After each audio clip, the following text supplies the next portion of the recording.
Boa noite a todos. Está na nossa hora que regularmente aqui nos reunimos aos domingos para a reunião conjunta com a Casa Espírita Antônio de Pada, Centro Espírita Antônio de Pada, perdão, e a Casa do Chico. Mais uma vez aqui estamos nós para ouvirmos nosso querido Hernandes, que irá nos falar hoje um tema interessantíssimo, o tema que ele vai nos fazer a arte de saber ouvir e conviver nos dias atuais. Tema muito importante para nós neste momento em que a humanidade inteira enfrenta algo inimaginável por todos nós, certamente, a pandemia.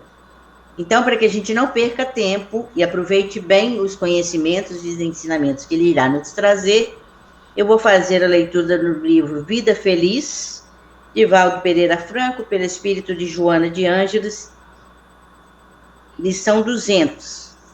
Agradece a Deus a tua existência. Louva-o através de uma vivência sadia. Exalta-lhe o amor por meio dos deveres retamente cumpridos. Dignifica-o, sendo-lhe um servidor devotado e fiel.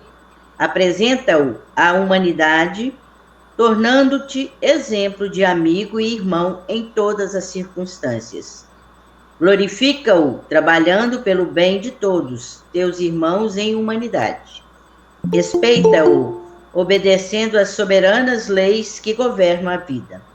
Reconhece-o em tudo e em todos, mediante uma vida feliz na tua condição de filho bem-amado.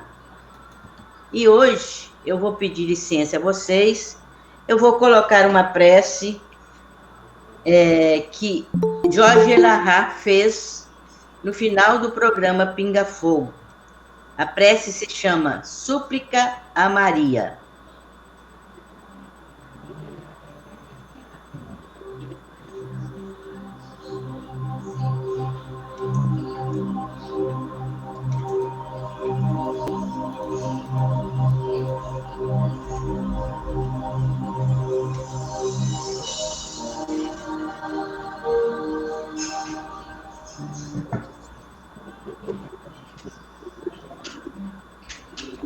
Maria de Nazaré, Senhora nossa, derrama as tuas bênçãos de paz sobre o planeta que teu filho governa. Estende teu manto de paz sobre todo o planeta, descendo a todos nós, almas frágeis a caminho da perfeição, a oportunidade sagrada de sentirmos as bênçãos do teu amor divino derramado sobre as nossas vidas. Senhora, que os nossos corações, envolvidos pela bênção e pela paz que tu reservas aos corações dos que padecem, que todos nós possamos sentir a tua presença nesse momento, invadindo os nossos corações, enchendo as nossas almas da certeza de que não estamos sozinhos, dando a cada um de nós a lucidez que ainda nos falta, Senhora, de que a vida no corpo não é nada perante a existência espiritual. Ajuda-nos a compreender que a moléstia física, que os dramas da vida, que as nossas dificuldades, todas passarão. Ensina-nos a entender que tudo vai passar e que somente a imortalidade permanece como dom divino.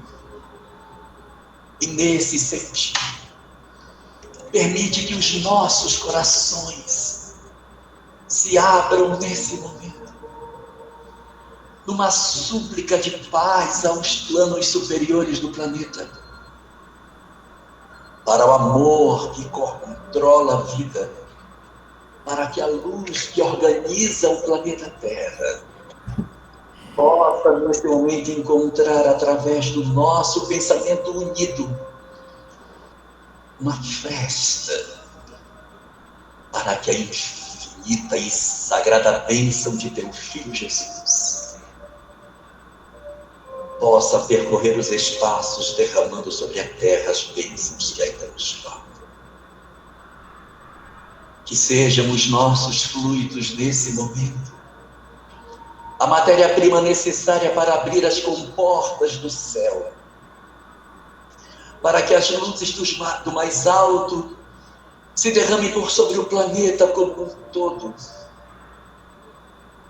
trazendo paz sobre os hospitais, inspirando médicos e demais profissionais de saúde, no socorro a todos os que se encontram internados nesse momento.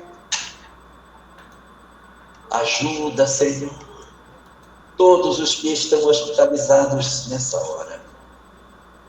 Que os espíritos benfeitores possam utilizar dos nossos fluidos, que possam recorrer às energias que nós possuímos, para auxiliar nos hospitais, na recuperação daqueles que tu entenderes, Senhora, e de certa maneira podem ser auxiliados pela tua equipe. Te rogamos particularmente pelos lares que perderam seus entes queridos.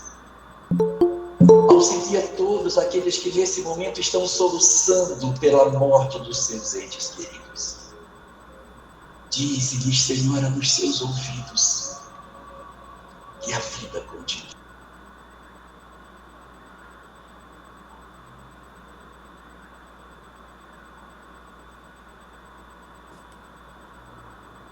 Nós, que tu estejas presente no desencarne de todos esses companheiros através dos teus inúmeros servidores ligados a ti. Que os samaritanos que agem em teu nome no socorro dos que mais sofrem possam nesse momento conseguirem acesso à mente dos que se encontram desesperados, inibindo determinadas ações que possam produzir sofrimentos desnecessários para a alma humana. E por fim, Senhora, te rogamos que tu destaques Celina,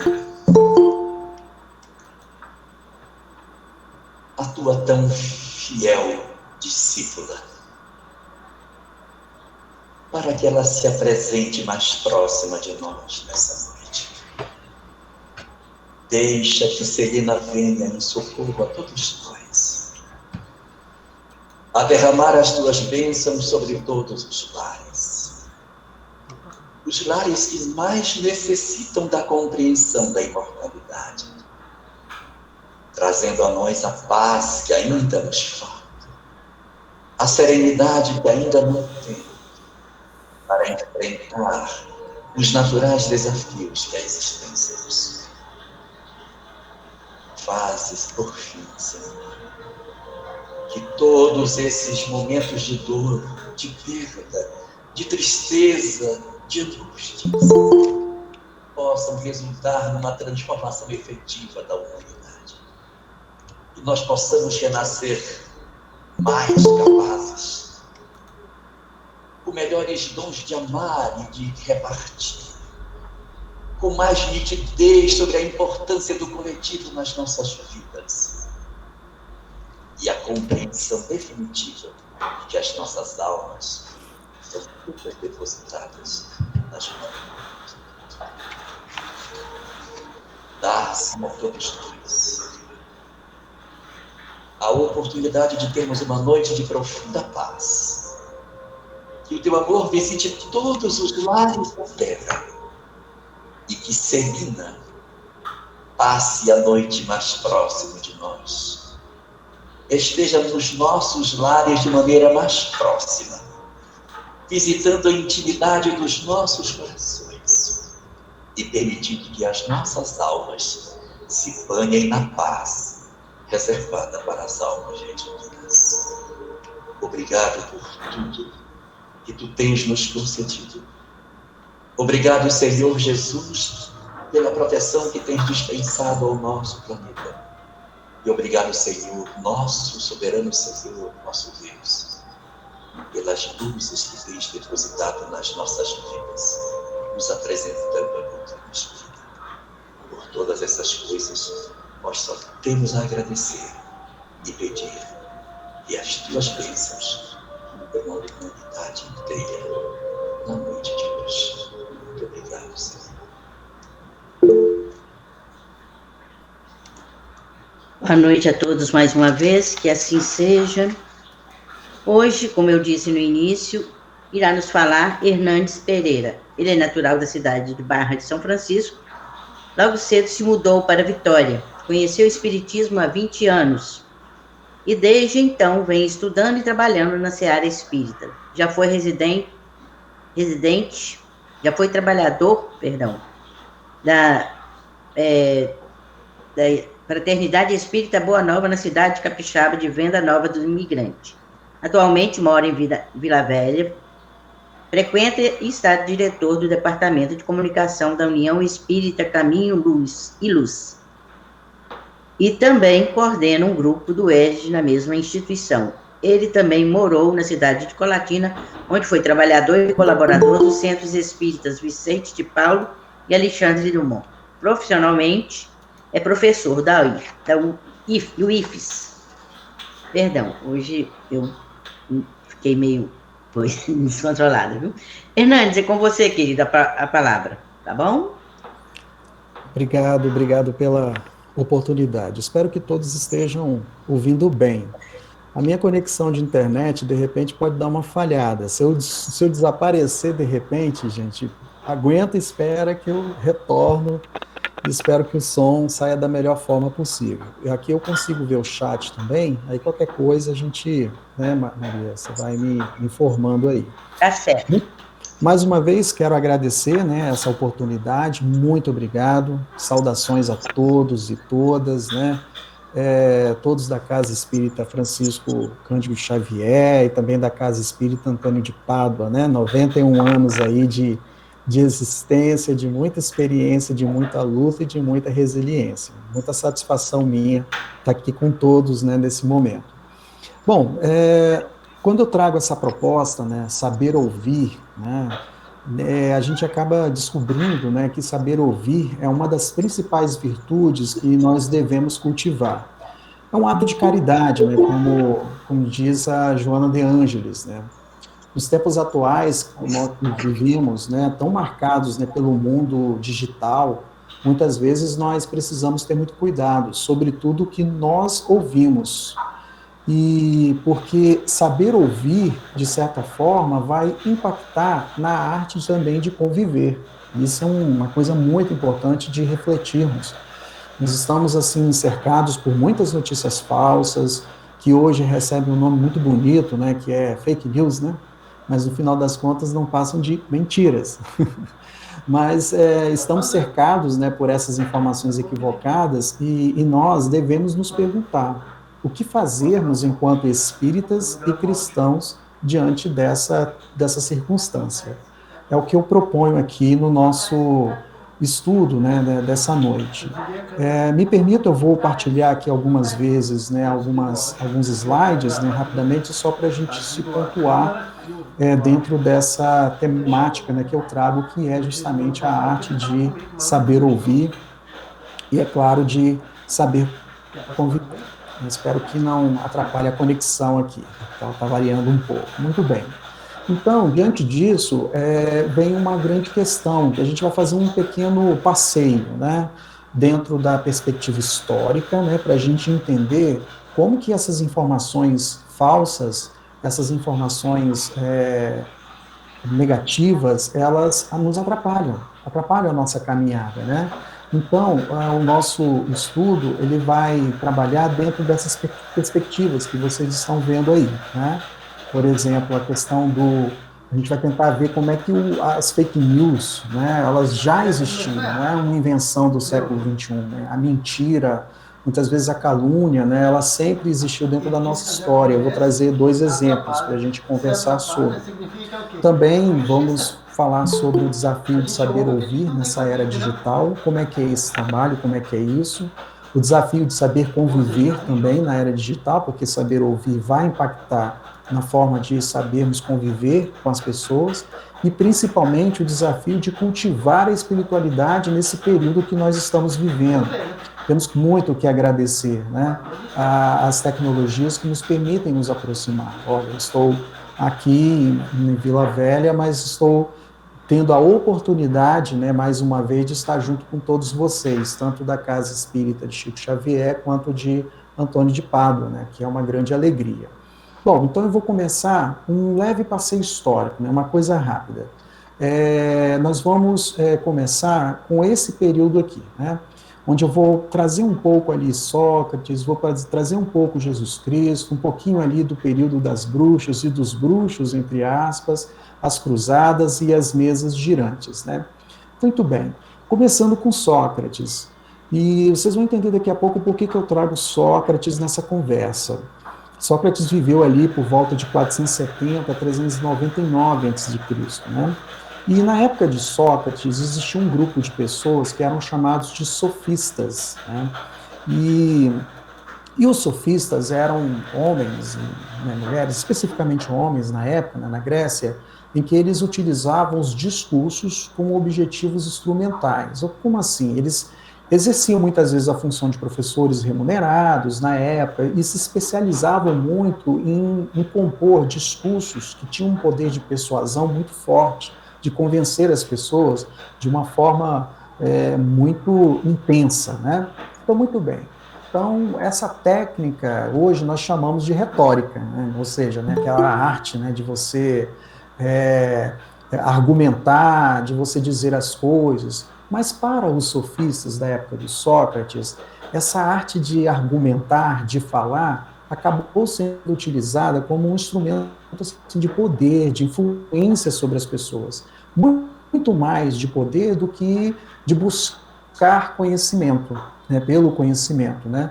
E aí o que acontece? Sócrates, percebendo isso, então começou a ensinar, né, os seus alunos e alertá-los sobre as contradições dos sofistas. O cuidado que a gente deve ter com aquele conhecimento que a gente acha que domina, que a gente acha que, né, é expert, não é bem assim. Então, o Sócrates, ele era muito comprometido, né, com o conhecimento verdadeiro. Ele procurava, muitas vezes, demonstrar por meio da razão que o discurso dos sofistas tinha muitas falhas, era muito ilusório, e que, infelizmente, nas mãos dos sofistas, essa retórica, que é uma arte muito bonita, né, de falar, de se comunicar, acabou sendo utilizada como arma política, infelizmente. Né, e aqueles que se sabiam se utilizar dessa retórica, então eles acabavam dominando muito as pessoas e, infelizmente, levando as pessoas para caminhos equivocados.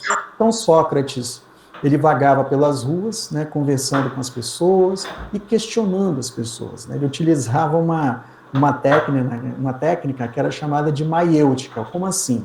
Ele ensinava assim, ele ensinava por perguntas. Né? Aí chegava um tema e ele começava a questionar o aluno sobre aquele tema. O aluno, ele dava a visão dele, muitas vezes baseadas na opinião. E o que o Sócrates fazia? Fazia sucessivas perguntas para fazer com que o aluno refletisse sobre aquilo. Será que aquela informação que ele tinha era verdadeira? Ou será que era baseada apenas na opinião? Então, através desse recurso, Sócrates, eles faziam os alunos a estudarem filosofia, mas dentro de uma forma muito mais aprofundada, questionando tudo aquilo que eles estavam aprendendo. No final das contas, não foi à toa que Sócrates disse, eu só sei que nada sei. Sócrates dizia isso, né? E ele se utilizava a ironia justamente com o objetivo de fazer com que o interlocutor, aquele aluno, se desconstruísse, porque a gente tem uma tendência muito grande de se acomodar com certas verdades, e a gente não para questionar, a gente não para refletir. Para Sócrates, a pessoa virtuosa seria aquela que busca o conhecimento da verdade, principalmente afastando-se da mera opinião, não ficar só na opinião, ir um pouco mais além. Então, na perspectiva de Sócrates, a linguagem, né, a nossa fala, a nossa comunicação, né, ela deve orientar as pessoas para o conhecimento, mas não deve ser utilizada como objeto de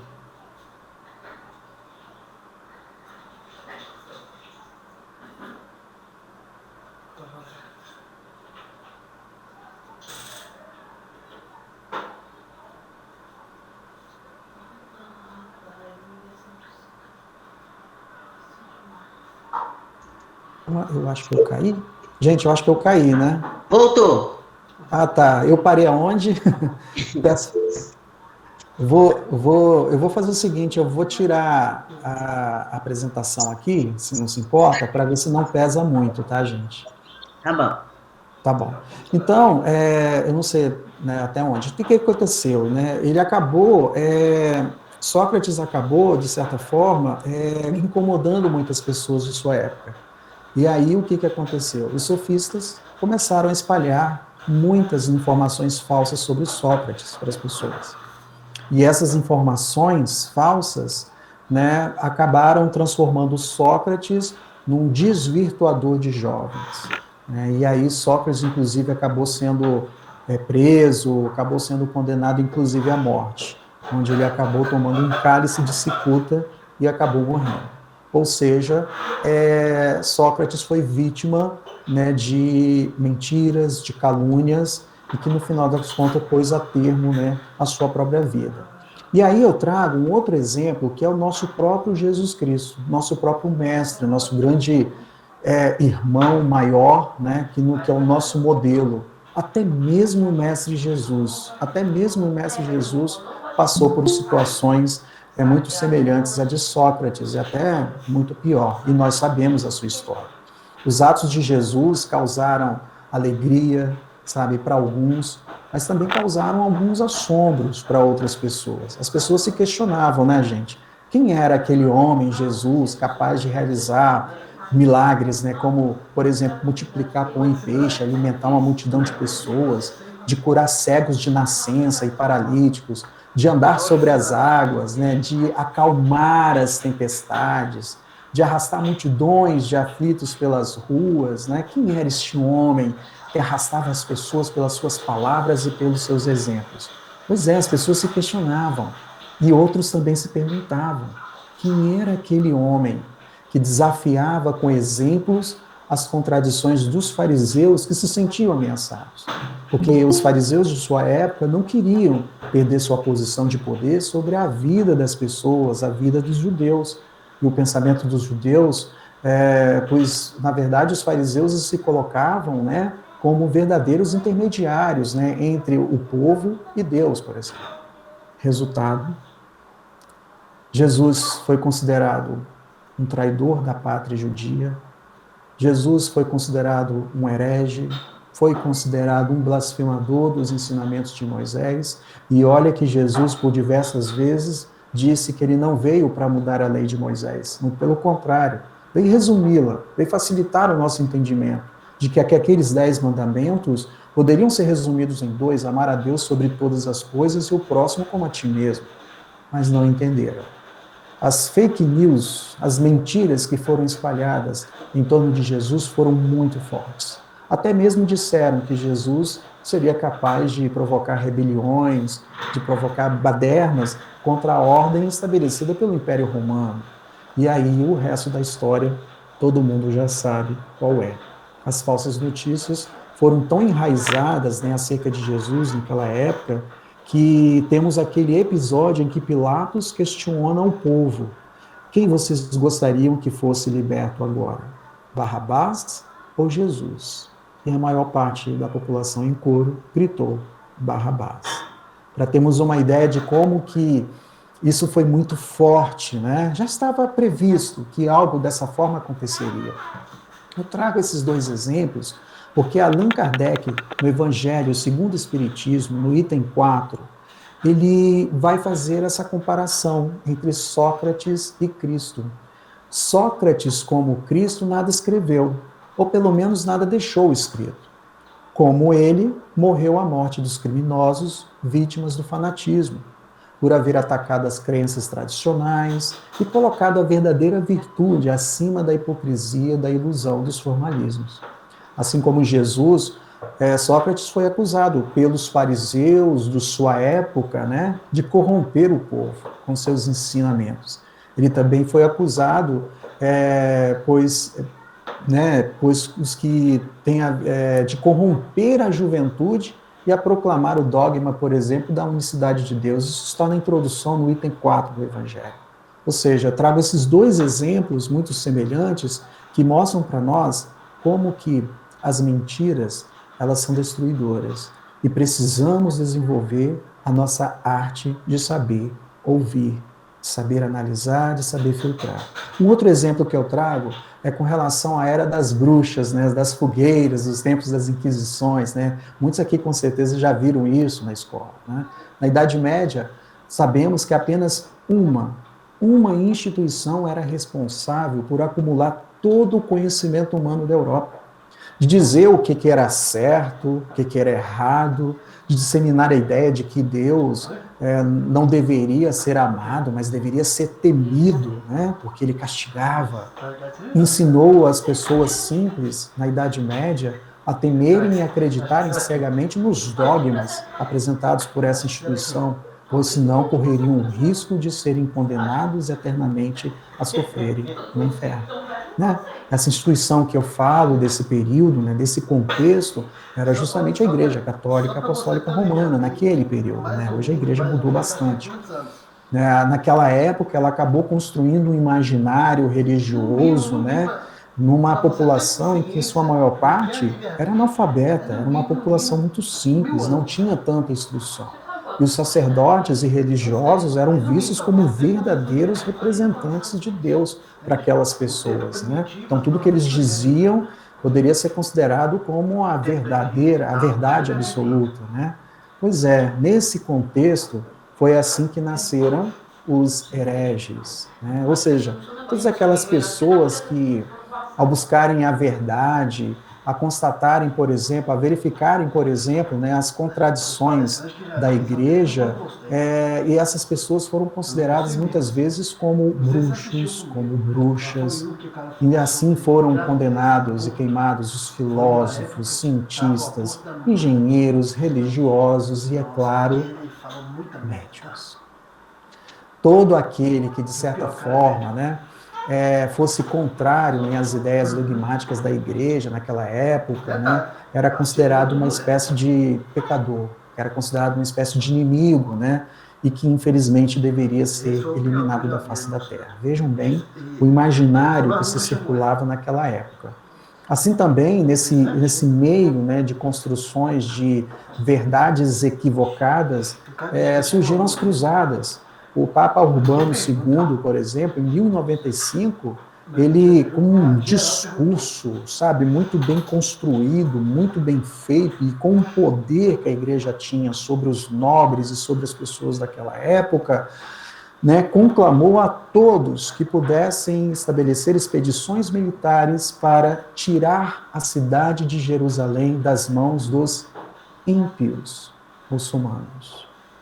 Meus caros, e minhas amigas e meus amigos, durante séculos, desde o século XI até mais ou menos o século XIII, lá de 1095 a 1254, muitas expedições militares foram realizadas, muitas fracassaram, com o objetivo de lutar contra os pecadores, que eram os muçulmanos, porque eles alegavam, segundo o Papa Urbano, que Jerusalém deveria fazer parte do domínio dos cristãos.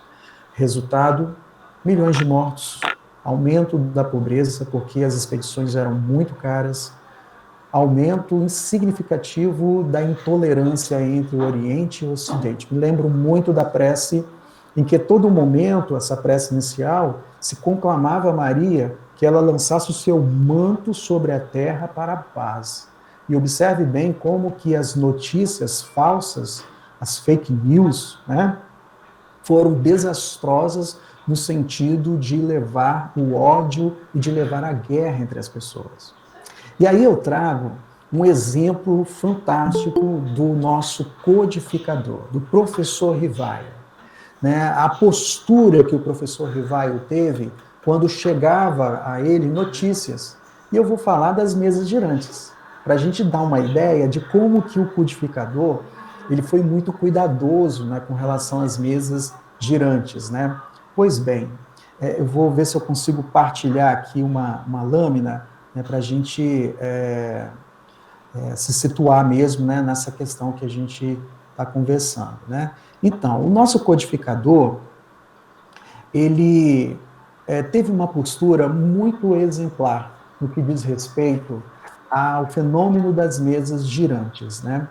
O nosso codificador, basicamente naquela época, né, toda a Europa, né, estava voltada por esse fenômeno, né, das mesas girantes, né, aquela coisa toda que nós já muitas vezes já sabemos. Né? Inclusive, intelectuais, poetas, nobres, né, altos funcionários públicos, né, também estavam ligados, né, a essas sessões onde eles presenciavam, né, o movimento dessas mesas. Né? O próprio poeta Victor Hugo, ele era um grande frequentador assíduo dessas reuniões. Em 1854, o Rivaio tomou ciência, né, desse fenômeno das mesas girantes, né? Quer dizer, ele já sabia, ele presenciava e achava, inclusive, que era algo muito fútil, né? Mas um amigo dele, né, como nós sabemos, o Augusto Fourtier, que era um magnetizador, chegou até ele e falou: olha, professor Rivaio, nós temos aqui algo muito interessante. Né? Nessa conversa, o Fourtier chegou para ele e disse: olha, está acontecendo umas manifestações muito interessantes e que, a meu ver, segundo o seu Fourtier, poderiam caracterizar um novo tipo de fluido magnético que, de certa forma, poderia magnetizar e mover a mesa. O professor Rivaio olhou, escutou, mas ele não levou muito a sério, né, esse fenômeno, porque era um fenômeno que estava tão popular e ele achava que as coisas estavam muito... Era um modismo da época, né? Mas mesmo assim, o senhor Fourtier, meses depois, voltou, né, para o seu amigo, né, o professor Rivaio, né, e disse, ele narrou: olha, nós descobrimos uma coisa, nós descobrimos que as mesas respondiam perguntas que eram realizadas pelos assistentes. Bom, diante disso, o professor Rivaio afirmou, então, disse o seguinte: olha, eu só vou acreditar quando vi e quando me provarem que uma mesa tem cérebro para pensar, nervos para sentir e que possa tornar-se sonâmbula. Até lá, permita que eu não me veja, no caso, mais do que um conto para fazer-nos dormir em pé. Então, essa foi a postura inicial do professor Rivaio, né, de não acreditar, assim, piamente, do que estava chegando. E tempos se passaram e nós sabemos que, após muitas insistências, então, finalmente, o senhor Fourtier, né, uma pessoa que era muito levada a sério, né, para o professor Rivaio, né, insistiu e, finalmente, nós já sabemos, né, resumindo a história, Kardec, então, resolve visitar, né, conhecer, ver essa sessão. E aí, meus caros, quando ele começou a presenciar esse fenômeno, começou a avaliar que eram pessoas muito sérias que estavam envolvidas, Kardec, então, percebeu que era necessário estudar aquilo a fundo, nem que seja para provar que não se tratava que se tratava apenas de um fenômeno natural, né? E vejam o que aconteceu, né? Diante dessa perspectiva, o professor Rivaio, então, né, ele acaba adotando aí um método científico. Antes dele acreditar naquele fenômeno das mesas girantes, que tinha tudo para ser desacreditado, né, pelos cientistas, já era desacreditado pelos cientistas, Allan Kardec resolveu, então, aplicar um método científico. Né, isso está em Obras Póstumas, quando ele, né, fala: apliquei a essa nova ciência como fizera até então o método experimental. E olha o que ele fala: eu nunca elaborei teorias pré-concebidas. Observava cuidadosamente, comparava, deduzia as consequências, a partir dos efeitos procurava remontar as causas, por dedução e pelo encadeamento lógico dos fatos, não admitindo por válida uma explicação, senão quando resolver todas as dificuldades. E a partir disso, de muitos questionamentos, de muita comparação, nasce assim um corpo doutrinário, que hoje nós conhecemos graças ao empenho do codificador, que é a doutrina espírita. Mas o nosso codificador teve uma postura de saber ouvir, de saber analisar, de saber compreender de forma profunda, através da razão, o fenômeno do qual ele estava observando, e chegando à conclusão que nós conhecemos. Certa vez, a Federação Espírita Brasileira, né, no seu próprio site, né, diante de uma grande quantidade de notícias, de mensagens de médiuns, né, que eram partilhadas pelo WhatsApp, né, pelo Facebook, né, mensagens inclusive, contrariando muito a codificação espírita, inclusive os ensinamentos do Mestre Jesus, como falar de guerras, né, como dizer que A está certo, B está errado. Vejam muito bem o que a Federação Espírita Brasileira, né, nos disse, né, em um dos seus artigos publicados. Né? Ela disse assim: as comunicações grosseiras e inconvenientes, ou simplesmente falsas, absurdas e ridículas, não podem emanar senão de espíritos inferiores. O simples bom senso indica a importância que devemos ter dentro desse processo. E o único meio de nós evitarmos esse tipo de coisa, evitarmos sermos atraídos pelos espíritos inferiores, a ponto de acreditarmos nas mensagens e partilhá-las à revelia, é justamente o seguinte: o único verdadeiro meio de os afastar é provar-lhes que não nos deixamos enganar, rejeitando impiedosamente como apócrifo e suspeito tudo que não for racional. Olha só como que essa postura ela está intimamente ligada com a postura do nosso professor rival, Allan Kardec, quando ele se deparou com os fenômenos da mesa girante. Né? E quando os espíritos inferiores percebem que nós não acreditamos em tudo que é passado pelas comunicações e que avaliamos de forma profunda, eles afastam. Olha só, isso é muito interessante. E aí a Federação Espírita vai dizer algo também muito importante. Os espíritas esclarecidos estão compromissados com a causa onde quer que se encontrem. Né? Pontuam fidelidade à doutrina espírita e não se afastam do propósito de se transformarem em pessoas verdadeiramente de bem. Portanto, espíritas não se deixam enganar por informações infelizes, mentirosas mesmo, presentes em algumas publicações supostamente espíritas, mas que não resistem a uma análise séria e que é mais grave. Contrariam a mais elementar conceituação espírita a partir da codificação. Isso aí nós encontramos, por exemplo, numa publicação no artigo da FEB em 2013, para vocês terem uma ideia. Então, Kardec, ele aconselhava-nos que era preciso uma análise criteriosa, assim como ele fez. Pesar, meditar, submeter ao controle da razão mais severa todas as comunicações que receberes. É a de não nos deixarmos de pedir explicações necessárias a fim de que possamos formar uma opinião segura toda vez que um ponto nos pareça suspeito, duvidoso e obscuro. Quem diz isso não sou eu, é Allan Kardec, no livro dos Médiuns, no item 266, quando ele nos dá essas dicas importantíssimas para que nós possamos tomar muito cuidado.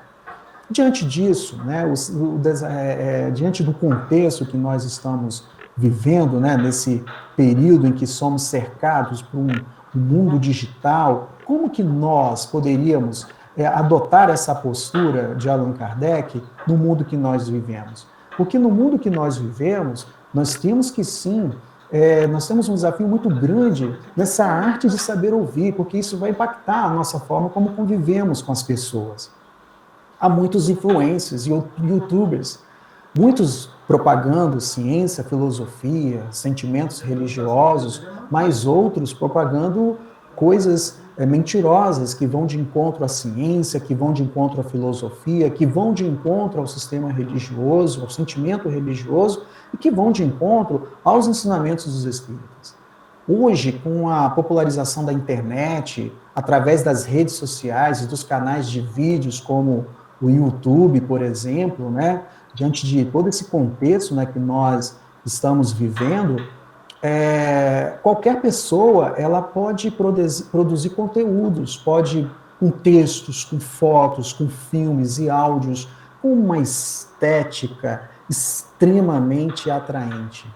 E assim, conteúdos que antes eram exclusivos, né, de cientistas, engenheiros, médicos, psicólogos, teólogos, professores, passou a ser produzido e acessado por qualquer pessoa. Por um lado, isso é bom, vai popularizar as informações, populariza o conhecimento, mas por outro, é muito ruim e perigoso.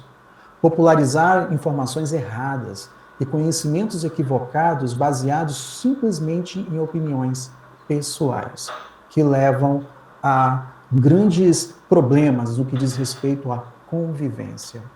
Hoje, a estética aprimorada dos textos, dos vídeos, dos áudios, das imagens fotográficas podem ser comparadas à retórica utilizada pelos sofistas da época de Sócrates, que trabalhavam a beleza das palavras, mas o conteúdo muitas vezes era falso, não era um conteúdo verdadeiro e que levava as pessoas a caminhos equivocados.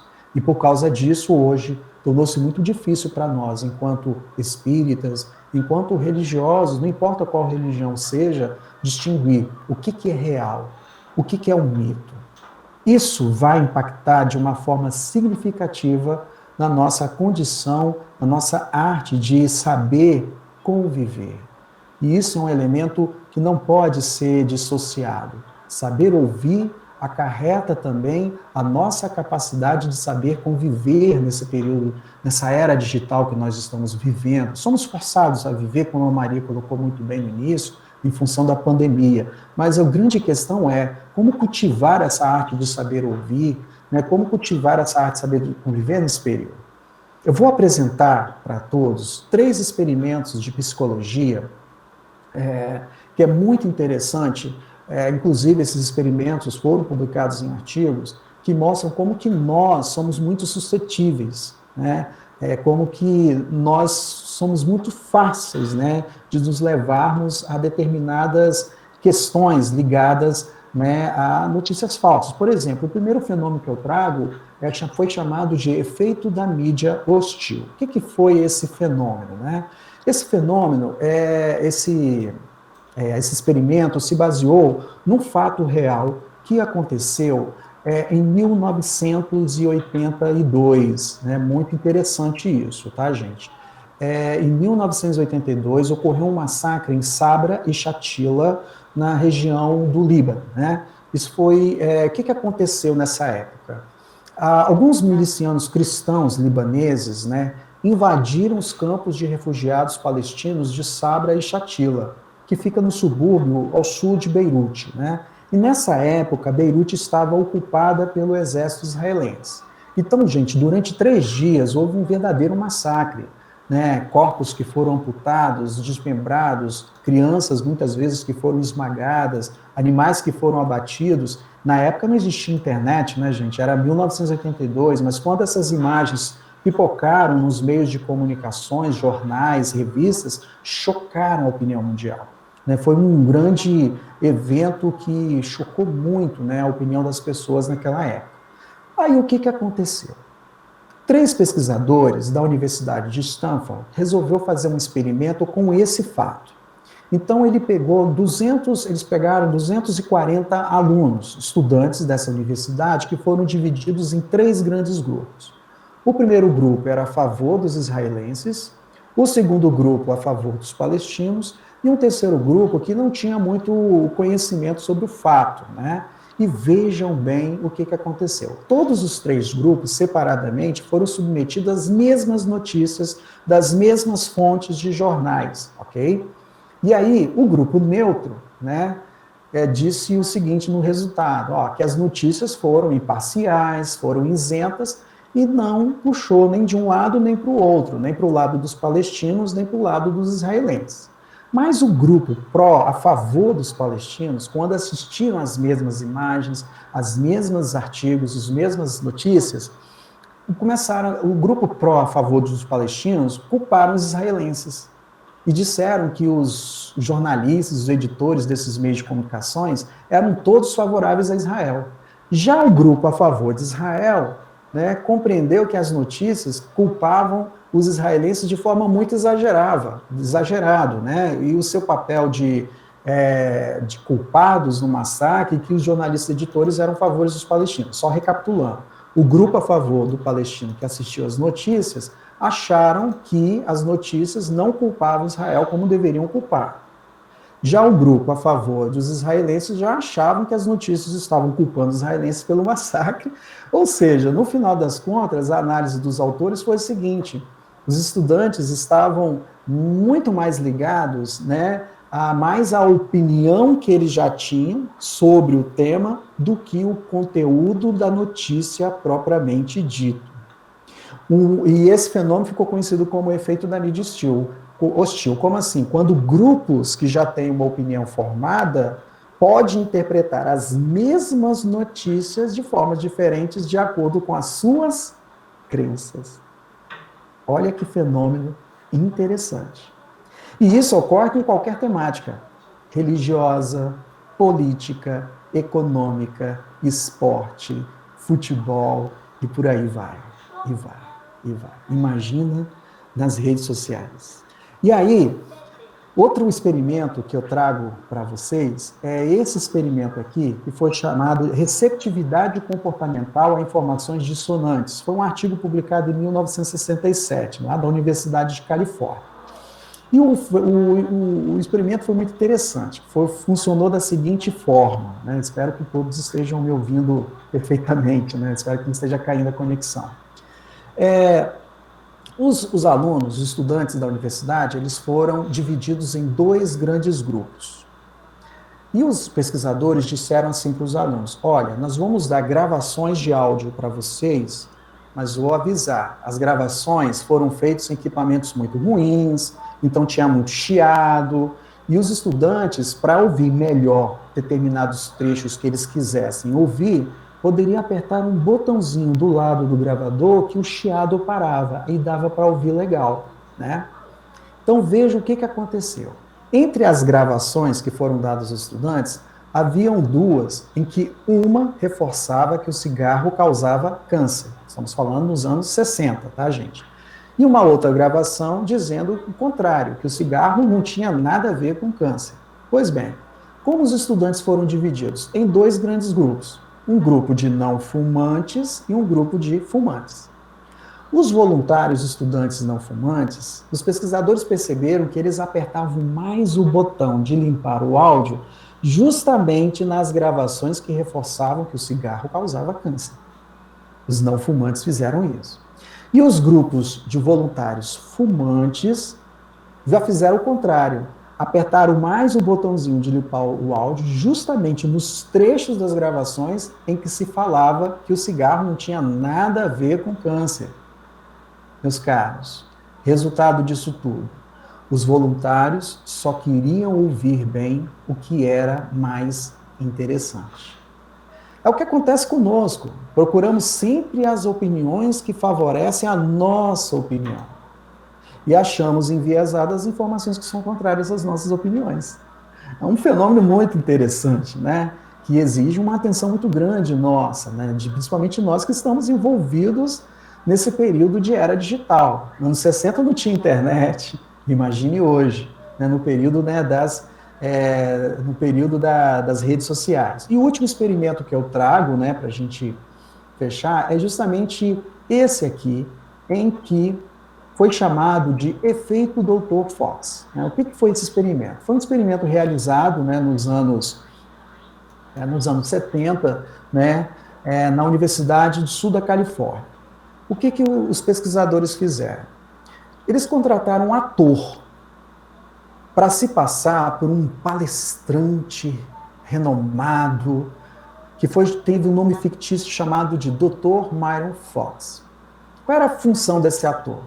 Ele tinha que utilizar toda a sua capacidade de atuar para enrolar as pessoas, em uma apresentação completamente inventada, cheia de informações falsas. Tanto é que ela tinha um nome bonito, né? A Teoria dos Jogos Aplicadas à Educação do Médium. Muito bem. Então, com entusiasmo, num público feito por especialistas e estudantes, tá, gente?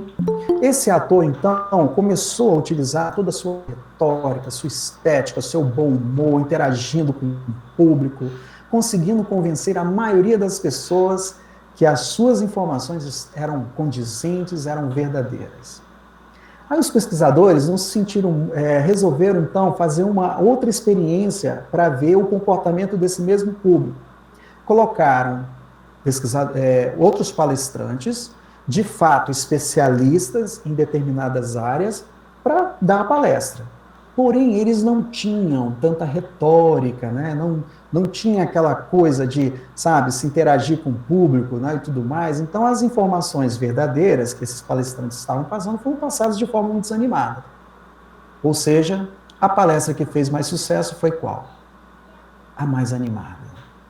Aquela palestra cuja retórica era algo assim fantástico, né? Acabando atraindo ao público. Então, na prática, o que acontece? O que aconteceu nesse experimento, né? Entre uma palestra com conteúdo péssimo, cheio de informações equivocadas, porém apresentada de uma forma animada, né? Com palavras bonitas, né? E uma outra palestra com conteúdo de excelente qualidade, realizada por um expert, porém muito desanimada, as pessoas preferiram, obviamente, a primeira, mesmo sendo ruim em termos de conhecimentos. Isso ficou sendo chamado de efeito Dr. Fox. Por que estamos trazendo essas experiências? Porque é o que acontece nas redes sociais. Né? Jornais, revistas, todos os canais de redes sociais, eles vivem e sobrevivem, gente, de engajamento. Eles precisam de mais pessoas. Quanto mais pessoas assistirem, é melhor. Isso é ótimo para o Facebook, isso é ótimo para o Instagram, isso é ótimo para qualquer rede social. Mesmo que as informações sobre religião, raça, política, economia, esportes, sejam informações equivocadas. Nós, como temos a tendência de fazermos as nossas bolhas, né, com aqueles que concordam com os nossos pensamentos, nós sempre vamos buscar as informações que condizem com as nossas opiniões. Existe um software, um algoritmo, que ele já faz isso. Ele passa a colocar para você tudo aquilo que é do seu interesse, porém dentro do ponto de vista da sua opinião pessoal. Ou seja, não quer dizer que aquela informação que foi exposta para você seja verdadeira. Então é assim que as redes sociais funcionam. E elas sabem disso. Sabem que nós, psicologicamente falando, temos essa tendência. Hoje é muito mais fácil fazer parte de um grupo de mesmas ideias, mesmo que muitas vezes elas sejam extremistas, contrárias muitas vezes à filosofia, à ciência, contrárias ao sentimento religioso, ou até mesmo aos pressupostos, né, da nossa codificação kardeciana. Então é assim que nascem, dentro desse contexto que eu estou falando, que exige de nós uma capacidade muito grande de cultivarmos essa arte de ouvir, as fake news, os diversos negacionismos espalhados de todas as ordens que se multiplicam e confundem as pessoas.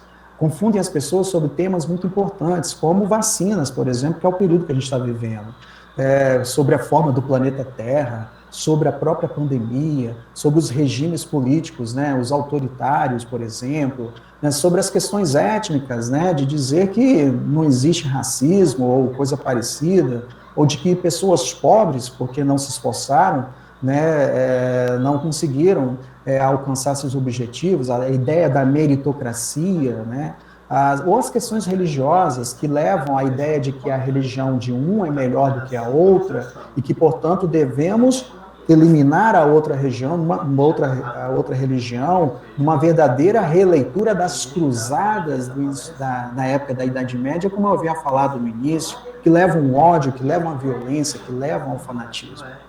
Então, nós estamos imersos em todo esse contexto. Vou dar um exemplo desse biólogo, né, que eu apresento para vocês, espero que todos estejam vendo, né, aí na nossa... na partilha, espero que a conexão me ajude, né, gente? esse biólogo, Peter Duisberg, né, um biólogo, pesquisador, publicando vários artigos, um pesquisador renomado. Mas naquele período que a AIDS estava começando a aparecer, havia muitas controvérsias, né, sobre como é que a AIDS poderia ser transmitida, o que era, na verdade, se era por vírus ou não. Então havia muitas correntes. E uma corrente que esse biólogo e químico defendeu foi que a AIDS não era causada por vírus HIV, e sim pelo uso de drogas, por exemplo. E o problema é que ele foi tão convincente, né, ele defendeu tanto essa ideia, que ela acabou sendo comprada por alguns países, como, por exemplo, a África do Sul, como você está vendo aí um presidente da África do Sul, que atuou ali de 1999 até 2008. O que ele fez? Como a AIDS, na concepção que se tinha, não era, digamos assim, transmitida por um vírus, então não precisava de remédio. O que ele fez? Suspendeu a distribuição de medicamentos para combater o vírus, o HIV. E aí, resultado disso tudo está no artigo, inclusive. Quem já estava com o vírus teve a saúde totalmente debilitada e ainda acabou infectando mais pessoas, causando um boom, uma verdadeira epidemia de AIDS no país, fazendo subir o número de casos de AIDS e de óbitos. Aproximadamente por causa dessa política negacionista, acabou ocorrendo o quê? Mais de 330 mil sul-africanos morreram por causa dessa política equivocada de que a AIDS não era produzida, não era transmitida pelos vírus, né? E hoje, se a gente for analisar a situação do país, nós temos uma situação que merece muitos cuidados e muita atenção. Então, dentro desse sentido, cabe a nós, dentro dessa perspectiva, cabe a nós sabermos evitar esse tipo de coisa, né? E uma das formas é justamente essa, né? A gente verificar qual é o autor da mensagem. Será que o autor da mensagem tem qualificação daquilo que ele está dizendo? Se ele está citando as fontes? Né? Será que ele realmente leu essas fontes? Porque todos esses questionamentos vão rebater nesse último tópico da minha apresentação de hoje. Né? Me permitam, eu já estou finalizando, tá, Maria? Quando cair um pouquinho, só vou te pedir uns 2 minutinhos, se for possível. Se não for, eu vou entender perfeitamente. O desafio da espiritualidade na era digital. E aí, a grande questão será que nós sabemos discernir o que é mito, o que é real? É uma questão que a gente tem que fazer para nós. O que fazer para não cair nas armadilhas da fascinação? Há muitas notícias equivocadas sobre religião nas redes sociais. E por isso nós devemos nos perguntar, o que Jesus faria no meu lugar? Jesus disse, vigiai e orai, sede mansos e pacíficos, porque dele será o reino dos céus. E se aquilo que eu estou ouvindo vai de encontro a isso aí, então eu preciso utilizar a razão como o professor Rivaio fez, para analisar aquilo que estou vendo. Então, André Luiz, por exemplo, no livro Mecanismos de Mediunidade, fala que a nossa liberdade de escolha, né, ela é incontestável. Nós podemos escolher, nós temos consciência, mas nós temos responsabilidade, porque nós devemos discernir, né, nós temos que usar essa nossa liberdade com responsabilidade e discernir, porque nós somos a todo momento bombardeados por espíritos, por irmãos nossos equivocados que querem nos levar a processos de obsessão, a processos de fascinação. Nós temos que tomar cuidado. É imprescindível que nós adotemos posturas para procurar a companhia de espíritos nobres. Foi o que o nosso professor Rivaio fez quando ele estava diante dos fenômenos das mesas girantes.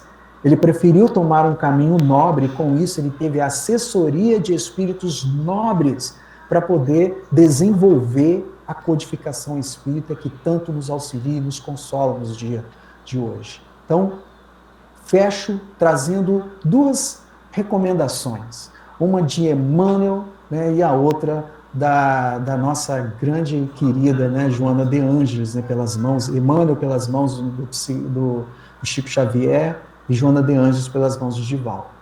E no livro Calma, Emmanuel, ele fala uma coisa assim para a gente. O que nós devemos fazer diante de todo esse caos de informações e injúrias proferidas nas redes?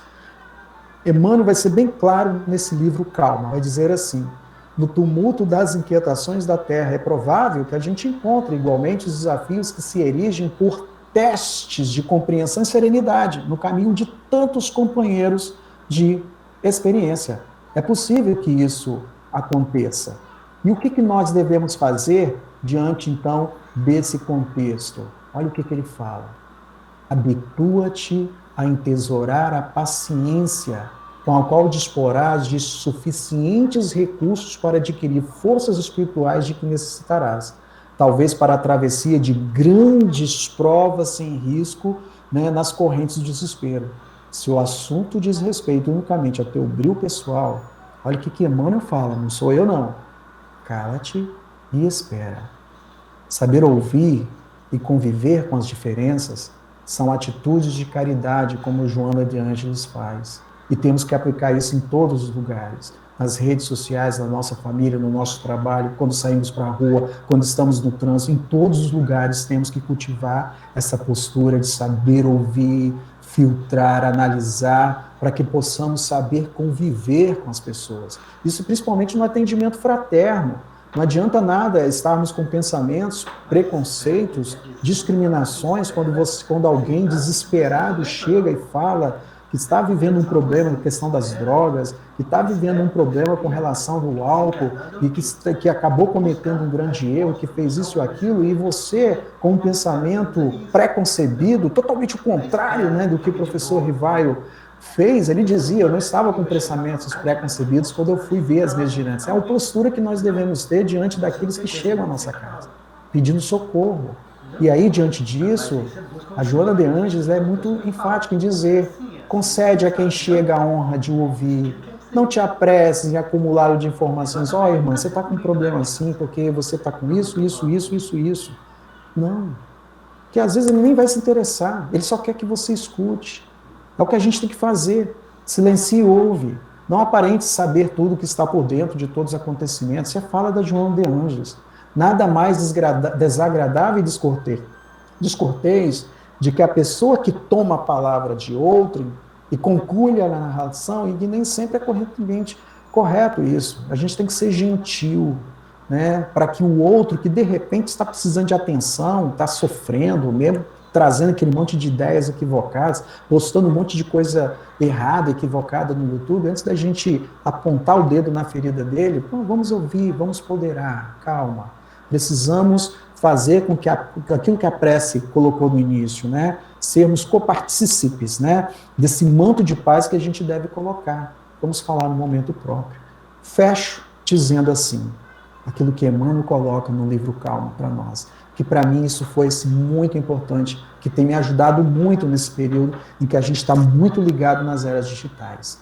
Silencia e espera, porque Deus e o tempo tudo esclarece, restabelecendo a verdade.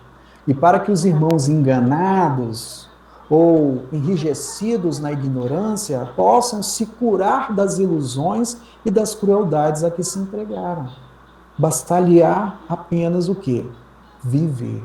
É isso que nós precisamos fazer. Silencia e espere. Cultive a arte de saber ouvir, para que possamos saber conviver nos dias atuais. Muito obrigado. Peço perdão por ter passado os 2 minutos da palestra. Um grande abraço. Muito obrigada, Hernandes. Não há o que perdoar. Se você continuasse, nós ficaríamos aqui certamente ouvindo com o maior prazer. São realmente reflexões que devemos trazer para dentro de nós mesmos e que possamos, com a misericórdia divina, aplicar estes ensinamentos durante todos os dias de nossas vidas, né? Eu vou te pedir no final para você fazer a prece de encerramento, por gentileza, mas eu quero comunicar a todos da Casa do Chico que nossas atividades estão funcionando de maneira online, terça, quarta e sexta-feira, terça, estudo do Livro dos Espíritos, quarta, Evangelho, sexta, estudo do Sinal Verde, e domingo, essa deliciosa reunião no congraçamento das 2 casas espíritas aqui de São Mateus. E também queremos lembrar a todos as atividades da Casa Espírita, Centro Espírita Antônio de Pádua. Quarta-feira, 19h30, estudo sequencial do Evangelho segundo o Espiritismo. Quinta-feira, 20 horas, estudo do ESG. Sábado, 16 horas, Boa Nova e EAD, intercalados a cada 15 dias. Domingo, 19h30, estão junto conosco. E sábado, às 19 horas, às 9 horas, 2 vezes por mês. Ontem nós tivemos, aos sábados, a Rádio SEAP, que nos alegra e nos embala as manhãs de sábado, né? Quem não tiver ainda recebendo o link da Rádio SEAP, entre em contato comigo ou com o Fábio, que a gente faz essa ligação aí para que todos tenham o privilégio de participar dessa atividade. Agradecemos imensamente mais uma vez a você, Hernandes, pela disponibilidade de nos falar, agradecer a todos que aqui estão, né, conosco neste trabalho. Aqui os elogios à sua palestra no chat são imensos e realmente foi muito boa.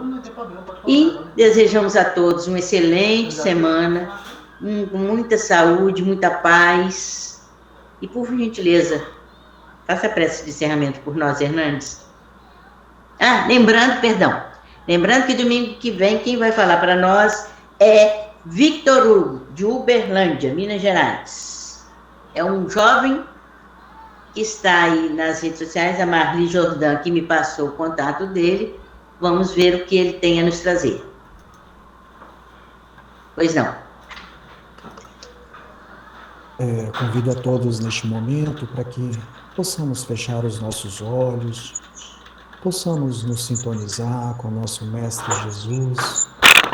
Querido Mestre Jesus, quero agradecer pela oportunidade de estarmos todos aqui juntos, reunidos, com o propósito de entender um pouco o sentido de estarmos aqui neste horário. Obrigado, só temos gratidão, Mestre Jesus, por essas oportunidades. Que possamos, Mestre Jesus, sermos também colaboradores da Tua obra, levando a paz para este mundo que tanto necessita. Mas sabemos, Mestre Jesus, que esse trabalho começa conosco mesmo, dentro de nós, a paz no nosso interior, a paz na nossa família, para que possamos irradiar essas energias benfeitoras de paz, de luz, de tranquilidade, de cura para os nossos irmãos na coletividade. Ó Mestre Jesus, sabemos o quanto que nós somos suscetíveis a muitas armadilhas nesse mundo de provas e expiações a qual estamos encarnados. Mas sabemos, Mestre Jesus, que Tua misericórdia sempre será levada em conta, porque sempre estará junto conosco. Por isso, Mestre Jesus, os nossos corações estão abertos para que possa estar dentro de nós, no nosso lar, na nossa caminhada, sempre nos amparando aqueles que neste momento estão nos hospitais, estão passando por sofrimento, amparando os trabalhadores da saúde que neste momento estão amenizando o sofrimento dos outros, e enfim, a todas as famílias que nesse momento estão clamando pelo seu auxílio. Que os espíritos benfeitores que trabalham na sua causa, envolvidos por essa irradiação coletiva que estamos fazendo agora, possam alcançar a todas essas famílias, e através de passes magnéticos, que possam envolvê-las com energia de luz, de liberdade, de tranquilidade, para que possam passar por suas provas. Obrigado, Mestre Jesus. Esteja sempre conosco. Que assim seja. Que assim seja. Muito obrigada, Hernandes.